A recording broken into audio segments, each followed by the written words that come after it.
Lancé au début des années 80, Lire à Limoges se classe dans le top 10 des salons du livre en France. Annulée en 2020, la manifestation revient cette année dans un format inédit, avec des dédicaces en librairie sur rendez-vous, des interventions en milieu scolaire et des entretiens filmés et diffusés sur les réseaux sociaux. Ils arrivent au plateau, on démarre l'émission. On a une interview qui va durer 52 minutes où là ils vont vraiment parler de leur livre, etc.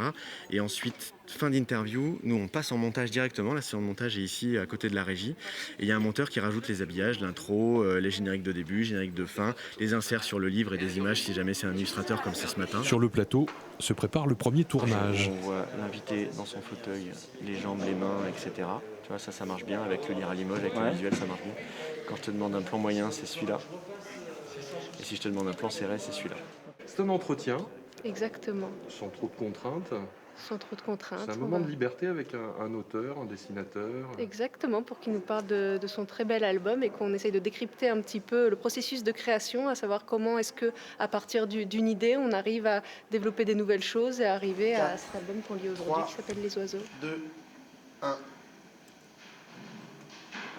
Bonjour à toutes et à tous et merci d'être avec nous pour cette rencontre avec Troups à l'occasion de la sortie de la bande dessinée Les Oiseaux aux éditions Futuropolis. Bonjour Troups. Bonjour Sonia. Merci d'être avec nous. Je suis prêt à parier que vous êtes mieux ici que dans votre bureau en train de travailler. Je sais pas, c'est différent en tout cas. Pourquoi ? C'était une autre expérience. Déjà on n'a pas la même lumière, quoi. Hein. Puis dans mon bureau j'ai la fenêtre ouverte. Et la nature tout autour. Et j'entends les oiseaux. Comment est-ce que sont arrivés les oiseaux qui donnent leur titre au livre, ces oiseaux avec lesquels tu parles dans l'album?